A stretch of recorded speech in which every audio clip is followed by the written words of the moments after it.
आपल्या महाराष्ट्रीयन संस्कृतीमध्ये आपल्याकडं कुठल्याही शुभ काम करताना किंवा कुठलेही दुकानाचं उद्घाटन असू दे किंवा कुठलाही व्यवसाय असू दे, नवीन सुरुवात करत असताना आपल्याकडं पूजा विधी तर करतोच आपण. त्याचबरोबर आपल्याकडं पदार्थांना सुद्धा तितकाच मान आहे. तर आपल्याकडे नैवेद्यासाठी आपण खास बनवतो ती म्हणजे पुरणपोळी. पण पुरणपोळीच्या अगोदर जो नैवेद्य दाखवला जातो पुरणपोळी सारखा, त्यालाही तितकाच मान आहे, तो म्हणजे शिरा. तर आज आपण एकदम 10 मिनिटांमध्ये प्रसादाचा शिरा कसा बनवायचा ते पाहणार आहोत. शिरा जर नसेल तर आपले नैवेद्य सुद्धा अगदी अपूर्ण वाटतो आपल्याला. तर इथं मी घेतलेलं आहे अर्धी वाटी तूप. तर इथं मी घेतलेलं आहे, कढई गरम करायला ठेवलेली आहे, कढईमध्ये घातलं अर्धी वाटी तूप. अगदी 10 ते 15 मिनिटांमध्ये आपल्याला नैवेद्यासाठी शिरा बनवायचा आहे. त्यामुळे कुठंही जायचं नाहीये. व्हिडिओ जराही स्किप करायचं नाही, व्हिडिओ शेवटपर्यंत नक्की बघायचा आहे, कारण यामध्ये मी भरपूर अशा टिप्स दिलेल्या आहेत आणि नैवेद्याचा शिरा कसा असावा ते सुद्धा पुढे सांगितलेलं आहे. तर इथं कढईमध्ये तूप घातलेलं आहे. तुपामध्ये आता घेतलेला रवा घातला. रवा मी इथं बारीकच वापरलेला आहे. तर आता बारीक रवा इथं घेतलेला आहे मी. आता रवा आहे तो मीडियम हीटवरती मस्त असा हलकासा गुलाबीसर कलर येईपर्यंत भाजून घ्यायचा. बघा, मस्त असा सुगंध येईपर्यंत भाजून घ्यायचा. तर बघा, आपल्या संस्कृतीमध्ये शिऱ्याला सुद्धा भरपूर महत्व आहे. जितकं महत्व आपण पुरणपोळीला देतो तितकंच नैवेद्यामध्ये शिऱ्याला सुद्धा महत्व आहे. रवा आपण हलकासा असा भाजून घेतलेला आहे आणि आता रवा भाजतोय तोपर्यंत इथं मी काजू बदाम पिस्त्याचे काप घातलेले आहेत रव्यामध्ये, कारण रव्यासोबत ते सुद्धा व्यवस्थित असे भाजले जातात. इथं आपण शिरा तर बनवतोय पण शिरा चिकट होऊ नये म्हणून काय करायचं, फार कमी लोकांना माहित असतं प्रसादाचा शिरा कसा करावा. तर बऱ्याच आपल्या नवशिक्या मुली असतात, नवीन लग्न झालेल्या मुली असतात, त्यांना तर हा पदार्थ हमखास बनवायला सांगतातच घरातले. तर इथं आपण शिरा कसा बनवायचा पाहतो. इथं रवा सुद्धा हलकासा भाजून झालेला आहे. आता एका गॅसवरती मी दुसरीकडं 2 वाट्या पाणी आणि 1 वाटी दूध गरम करण्यासाठी ठेवलं होतं. तर हे दूध आणि पाणी व्यवस्थित उकळलेलं आहे. रवा सुद्धा व्यवस्थित भाजलेला आहे. हलकासा गुलाबीसर एक कलर येईपर्यंत मी रवा भाजून घेतला आणि हे दूध जे आहे ते उकळलेलं आपण गरम रव्यामध्ये ओतलं. दूध ओतताना मात्र काळजी घ्यायची आहे. गॅस जर तुम्हाला बंद करायचा असेल तर रव्याचा गॅस बंद करायचा आणि वरून दूध थोडं थोडं ओतून व्यवस्थित असं हलवून घ्यायचं. बघा, आता दूध इथं मी व्यवस्थित ओतलेलं आहे आणि आता वरून घातली मी चवीपुरती साखर.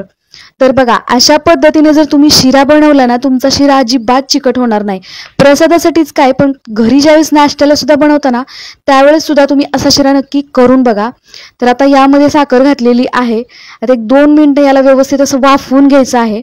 तर साखर सुद्धा घालून व्यवस्थित हलवून घेतलेली आहे. तर रव्यामध्ये आपण ड्रायफ्रूट जे घातले होते ना, त्या ड्रायफ्रूटचा सुद्धा हलकासा कलर चेंज झालेला आहे. तर इथं साखर व्यवस्थित मिक्स करून घेतलेली आहे. शिरा बघा अगदी हलका फुलका झालेला आहे. रवा सुद्धा खूप मस्त असं फुललेला आहे. बघा, यामध्ये मी दूध वापरलेलं आहे. इथं मी 3 वाट्या म्हणजे 1 वाटी दूध आणि 2 वाट्या पाणी वापरलेलं आहे. तर तुम्हाला जर फक्त पाणीच वापरायचंय तर तुम्ही पाणी वापरलं तरी सुद्धा चालेल, किंवा तुम्हाला फक्त दूधच वापरायचंय तर त्याऐवजी दूध वापरलं तरी सुद्धा चालेल. तर बघा, इथं हलका फुलका शिरा तयार झालेला आहे. 1-2 मिनिटासाठी याला झाकण ठेवून देऊया. 1-2 मिनिटं याला व्यवस्थित असं वाफवून घेतलेलं आहे. आता मी गॅस बंद करते आणि मस्त असं इथं आपला शिरा तयार झालेला आहे. वरून थोडीशी वेलची पूड घातलेली आहे. तर बघा, एकदम हलका फुलका इथं आपला प्रसादाचा शिरा तयार झालेला आहे. मस्त कलर सुद्धा अगदी मस्त आलेला आहे. आता मी गॅस बंद केला. एका सर्विंग बाउलमध्ये काढून घ्यायचा. बघा, मुलांच्या टिफिन बॉक्सला सुद्धा तुम्ही अशा पद्धतीने शिरा करून देऊ शकता. मुलं बघा आवडीने खातील. आता हा शिरा जो आहे तो एका बाउलमध्ये काढून घेऊया आपण. बघा, मस्त असा गरमागरम आपला नैवेद्याचा शिरा तयार झालेला आहे. अशा पद्धतीने तुम्ही एकदम फटाफट असा नैवेद्याचा शिरा करू शकता. शिरा कुठेही चिकट झालेला नाही. रवा अगदी मस्त असा फुललेला आहे. तर बघा, एकदम मस्त आणि हेल्दी असा इथं शिरा तयार झालेला आहे.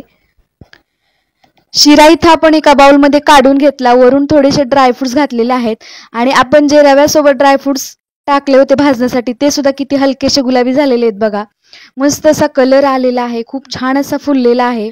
आज आपण एकदम 10 मिनिटांमध्ये एकदम फटाफट असा नैवेद्याचा शिरा कसा बनवायचा ते आपण या व्हिडिओ मध्ये पाहिलं. इथे सांगितलेल्या ट्रिक आणि टिप जर वापरल्या तर तुमचा शिरा अजिबात चिकट होणार नाही आणि शिरा असा तयार होईल की शिरा एकदा जर खाल्ला तर परत परत खावासा वाटेल. तुम्हाला ही अगदी 10 मिनिटांमध्ये होणारी शिऱ्याची रेसिपी आवडली ना, नक्कीच रेसिपीला तुम्ही लाईक करा. आणि हो, माझ्या तुम्हाला दुसऱ्या रेसिपी कशा वाटतात ते सुद्धा मला कमेंट करून नक्की सांगा. काय चॅनेलवर नवीन आहात? आहो मग चॅनेलला सबस्क्राईब करून शेजारील बेल आयकॉन बटन दाबा, म्हणजे माझी एकही रेसिपी तुम्ही मिस करणार नाही.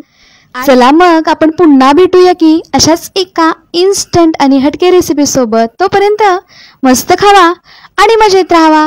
व्हिडिओ पाहिल्याबद्दल धन्यवाद.